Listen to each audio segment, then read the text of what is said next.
Yu-Gi-Oh! Is at an insanely important turning point right now, where Konami is deciding what the future of the Yu-Gi-Oh! TCG will be. I'll be going over the good and the bad of the TCG, where Konami has failed us as players, but also how they've gotten better, or at least tried to. I'll also be speaking about how Masterduel is literally the worst way to play Yu-Gi-Oh! Right now, and I'll be going over the future of the channel at the end of the video, if you want to stay around that long. But first, yeah, I'm gonna do it. Subscribe. Over 75% of you who watch my videos are unsubscribed. And I'm trying to hit 1,000 subs by the end of the year, so every single bit counts. So please, if you like what you see, please subscribe. Now, to start off, we are starting with the bad. The new decks are, well, just extremely power crept, with a lack of skill expression and skill ceiling built into them, making the decks honestly just extremely boring. And multiple other friends of mine also don't play Yummy, even though we have the deck, because of just how boring and easy it is to play. There's no fun playing those types of decks. This is why I gave up on Voiceless. I was doing fine while I was out, but it was so boring. I sold it and I bought Memento, and I've never looked back since. And speaking about power creep and Memento, it made the deck not viable anymore, which is honestly why I haven't been playing Yu-Gi-Oh! Recently. I'm just simply not having fun. I put lots of time and effort to learn the deck, to learn how to break boards with it, how to play it efficiently, what to do in certain situations and weird interactions. Now somebody can just normal Cupsy, or resolve Rahu or Famina and just win the game and play 20 plus hand traps. The linear lines and the lack of skill expression within these new decks is honestly boring. It brings nothing to the table for me that makes the game more interesting. And of course people will say this is just a natural progression of the game, and that power creep is inevitable, and that I'm just crying because I play combo, not mid-range. And I'm upset that I didn't win because I have to combo for 20 minutes to set up a board, whereas my opponent can just finish their turn in 5 minutes or less.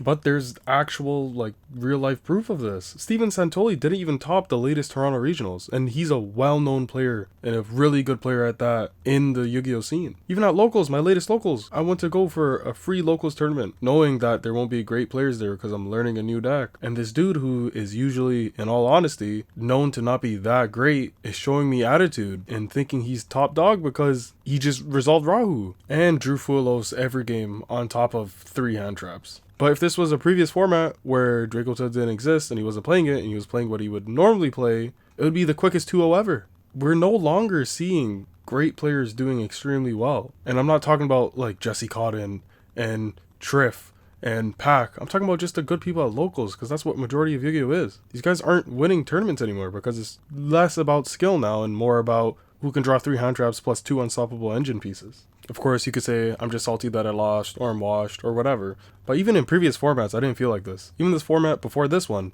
Ryziel and Malice, I didn't feel like it was very lopsided or the skill ceiling was super low. Unless you were playing Ryziel, of course, that deck played itself. But with Malice, you had to know the lines. You had to sequence correctly. Like, if you didn't know how to sequence correctly, your hand couldn't play through 4 hand traps. Your hand wouldn't be able to even play through 1.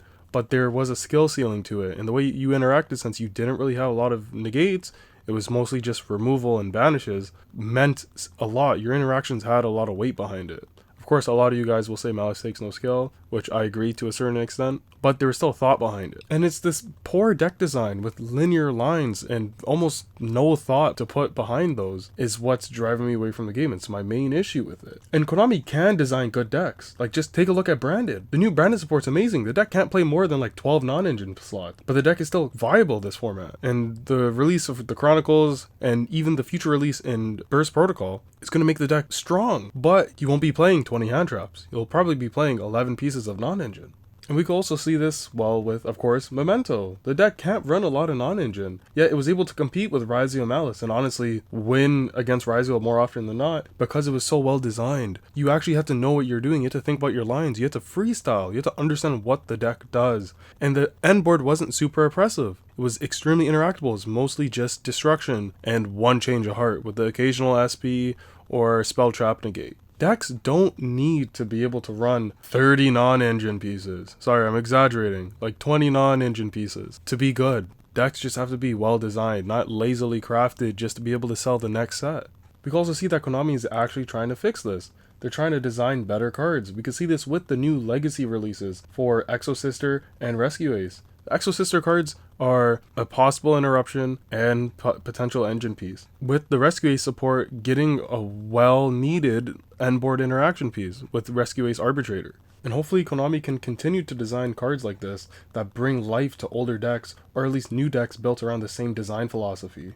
where these cards don't do 15 plus different things that make you go plus 30, but instead add to the ceiling and add to the engine of the deck. We don't need more brainless decks. We need better designed decks that bring more fun and challenge to the game. Because when something isn't challenging, it's not interesting. When something isn't interesting, it's not fun. And now we get to the other part of this turning point, where they are still designing terrible cards, such as towers, or cards that are just unaffected and non-interactable. We can see this with, well, of course, Lunalight. Why does Liger Dancer exist? There's no reason for that card that just says no, and I'm gonna blow up your board anyways, to exist. Of course, I'm not trying to disrespect those who play it. You're taking advantage of what's given to you. But they shouldn't have released this card. It removes interaction. It's just completely unfair. Many decks can't even out this, and you have to play around this heavily. There's no simple answer to it. Which, of course, I'm not asking for a simple answer, but I'm asking for more interaction. A card that says no is not fun. And of course, we all remember Tenpai, and how many of us did not like that deck because all it did was say no and I'm gonna kill you anyways. And Lunalight isn't even a hard deck to play. I thought it was at one point, and then I looked into it and I realized how linear the lines were. There is no effort needed to be rewarded a tower that just wins you the game. There's nothing special you have to do. There's nothing required other than activate this card, cheat this guy out, win the duel. And we could see terrible deck design or card design within that. Why is it not locked to main phase only like many other cards are? Why can't it be used during the battle phase, which is the only way for many decks to even out it? And some decks don't even play a monster with that high of attack points. The deck also has a card that says no, you can't activate anything during the battle phase, where I'm going to kill you anyways, after I wipe your board twice. Why does that exist? Why do we have cards that say no? If we want a higher skill ceiling and a higher power creep, we need cards that just say yes. We need cards that allow us to interact with our opponent. The greatest back and forth I've ever had was when Yummy and Dracotail and K9 was just released.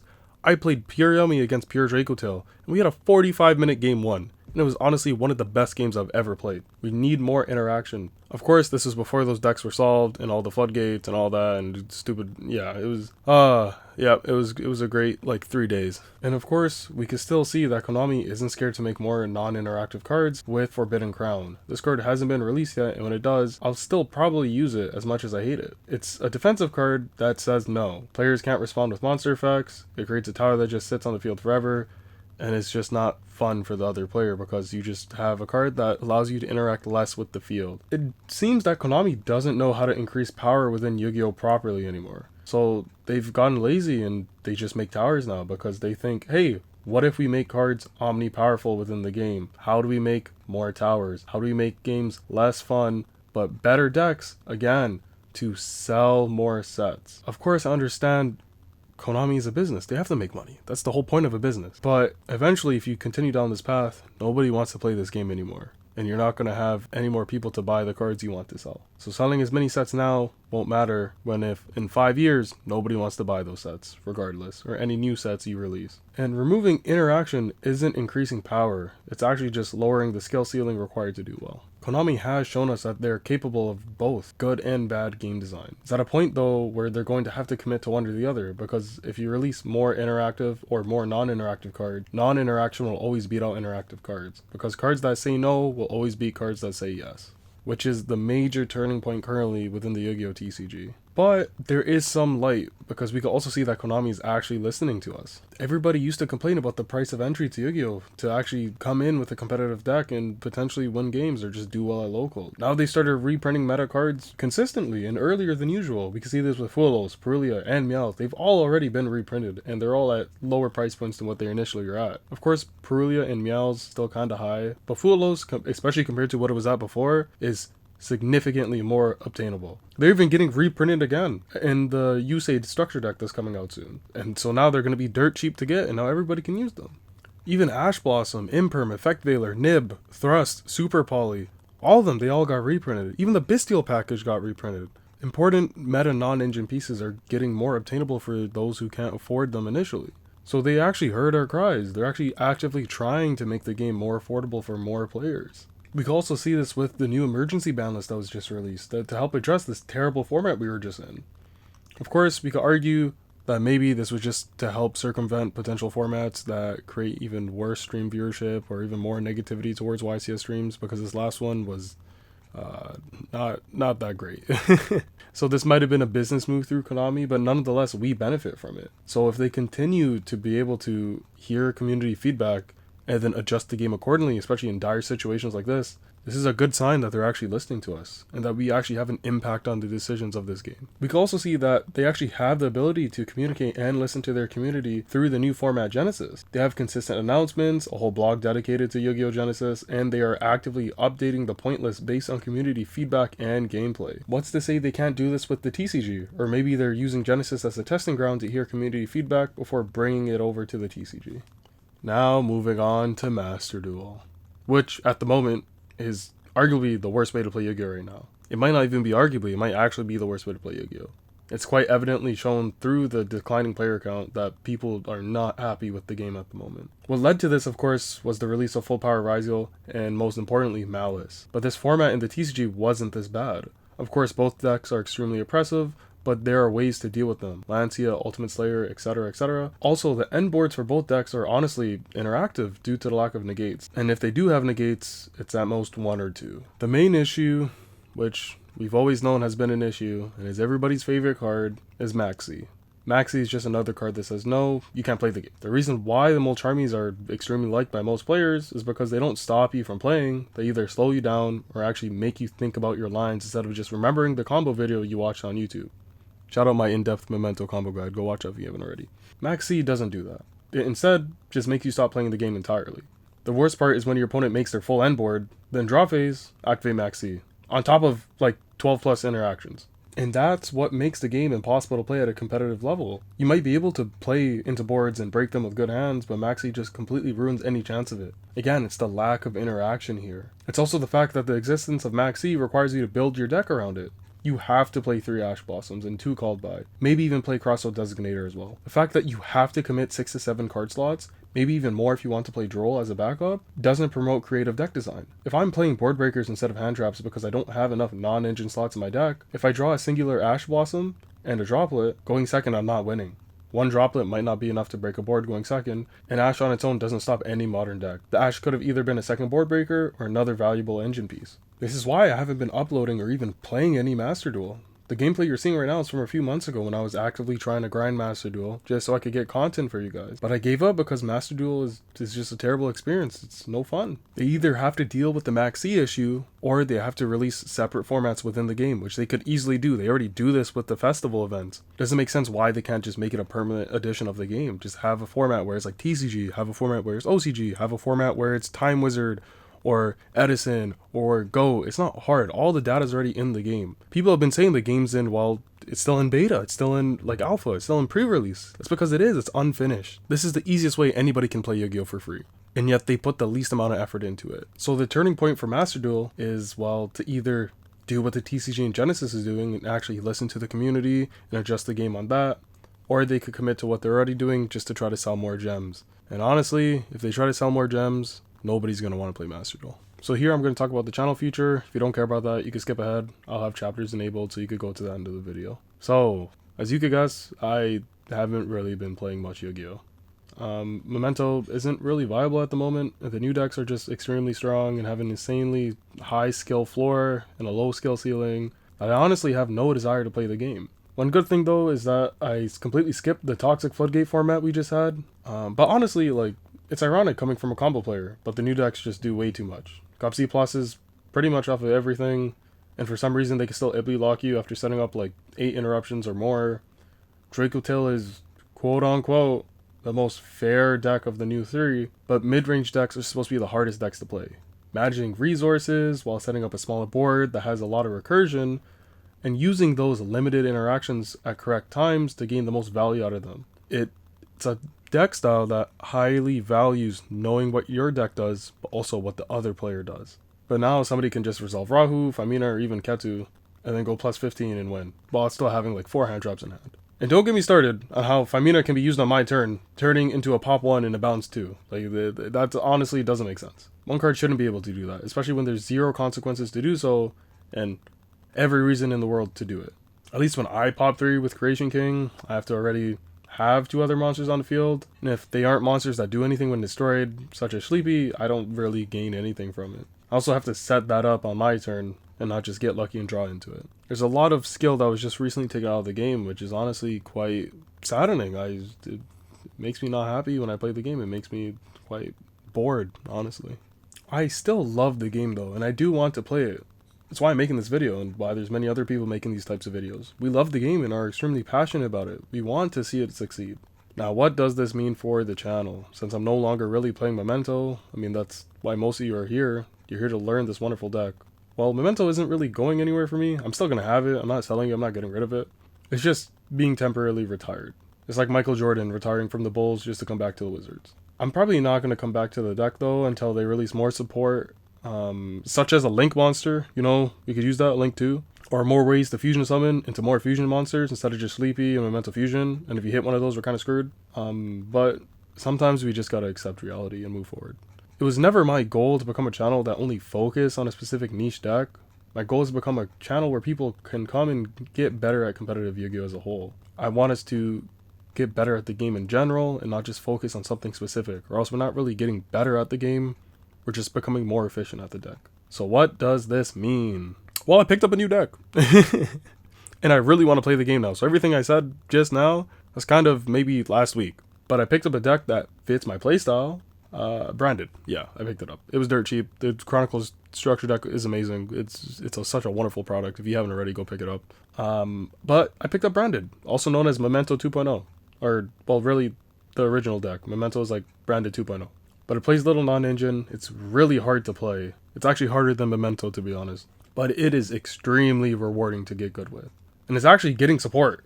Unlike Memento, which just doesn't get support for some reason. The deck rewards you the more time you spend on it.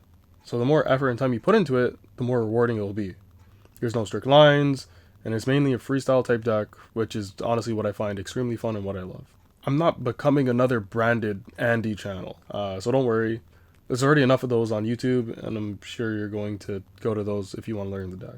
But I'm going to diversify what I play. I want to learn more semi-competitive rogue decks, like what I've always been doing. I started off playing Trap Chicks, then I went to Plants, and then I went to Pearly, which is when I realized I don't like meta decks, because I did terrible with the deck. So I sold it. I went to Synchron, Adventure Synchron, whatever I was playing at the time, and then on to Vanadium. Then from Vanadium went to Voiceless, didn't really like the deck either.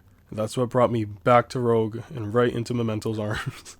And I have had the most fun playing these semi-competitive rogue decks. And the plus side of that is that they're not expensive. They're actually quite cheap a lot of the time. So that's what I want to do. I want to pick up DDD. I want to pick up Branded. I want to pick up other decks. So please let me know in the comments below. But I want to pick up these rogue decks that can compete. I want to get more competitive into Yu-Gi-Oh!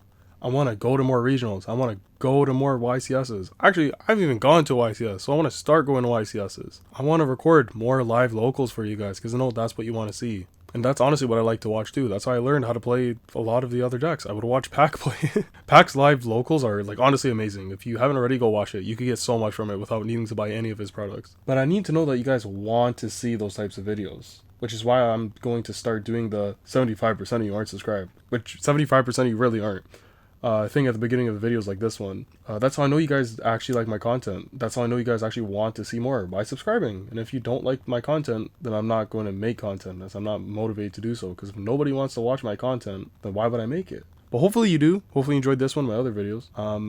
So please subscribe. It's the way you guys can let me know that you like my channel, you like what I'm doing, and it helps motivate me. If I see number go up, I'm happy. If I see number go down, I shed a tear. So that's that. That's my 2 cents on how Konami is at a massive turning point in Yu-Gi-Oh's competitive life, and how Masterduel is honestly just terrible. Honestly, expect to see massive changes within Yu-Gi-Oh at this moment, because honestly, if they don't make any changes, then Yu-Gi-Oh might not be around for much longer, in my opinion. I hope it is. I want to see the game succeed, but if it's not doing anything good, then it's not going to receive any good. If you like what you saw, please consider checking out my other videos. I love putting out this type of content for you guys. I mainly make Memento content if you're new to the channel, but things are going to change. I'm going to start trying out other decks. So please let me know what decks you want me to try in the comments below. I'm going to do a lot more live locals now and locals based content, even though it's extremely embarrassing for me to do so. I know you guys love seeing that type of content. I do as well. So that's what I'm going to do. So take care, and I'll see you guys in the next video.